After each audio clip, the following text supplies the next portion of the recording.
વસ્તી ગણતરી માટે ડિજિટલ સ્વગણના પોર્ટલ શરૂ કરવામાં આવ્યું છે, ત્યારે કલેક્ટર અનિલ ધામેલિયાએ નાગરિકોને પોર્ટલ પર પોતાની વિગતો ઓનલાઈન ભરવા માટે અપીલ કરી છે.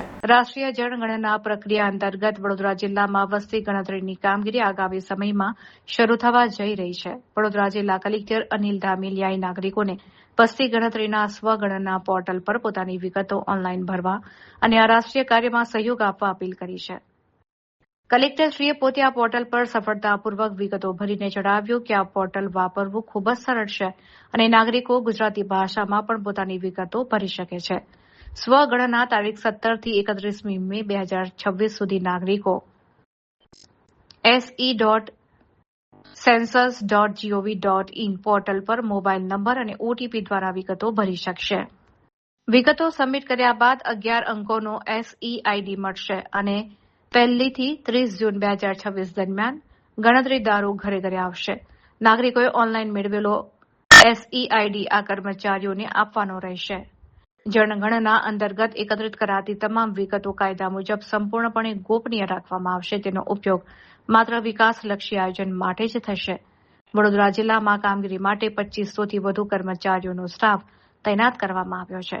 વહીવટીતંત્રે તમામ નાગરિકોને સાચી માહિતી આપીને આગામી વસ્તી ગણતરીને સફળ બનાવવા અનુરોધ કર્યો છે. સમગ્ર દેશની સાથોસાથ ગુજરાતની અંદર પણ વસ્તી ગણતરીની પ્રક્રિયા હાથ ધરાય છે. વડોદરા જિલ્લાની અંદર પણ આપણે હાલમાં વસ્તી ગણતરીની પ્રક્રિયા હાથ ધરવાની છે. આમની અંદર લગભગ 2500થી વધારે આપણા સુપરવાઇઝર અને ઇન્યુમરેટર આ પ્રક્રિયામાં ભાગ લેવાના છે. એ પહેલાં શરૂઆતના તબક્કે સ્વગણનાની પ્રક્રિયા હાથ ધરવાની છે. સ્વગણના એટલે દરેક હાઉસહોલ્ડ પોતે પોતાની માહિતી વસ્તી ગણતરી સંબંધે આપી શકે અને જ્યારે ઇન્યુમરેટર એમના ઘરે આવે ત્યારે એમનો કોડ દર્શાવે, જેથી કરીને નવેસરથી એક્સરસાઇઝ ના કરવી પડે. સચોટ માહિતી આપણે ઓનલાઈન પ્રક્રિયામાં દાખલ કરી શકીએ છીએ. આમના માટે વધારે સમય પણ આપણે આપવાનો નથી.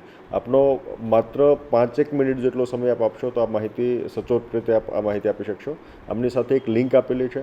હું તમામ નાગરિકોને અપીલ કરું છું કે વસ્તી ગણતરીની પ્રક્રિયામાં ભાગીદાર થાઓ અને એક વિશેષ કરીને આપણા સચોટ માહિતી વસ્તી ગણતરી માટે મળે. આ માહિતી સંપૂર્ણ રીતે ગોપનીય છે અને એમનો બીજો કોઈ ઉપયોગ કરવાનો નથી. એટલે આપ 17મીથી લઈને 31મી મે સુધીની અંદર આપની માહિતી અમને પ્રદાન કરો એવી અપેક્ષા આપની પાસે રાખું છું.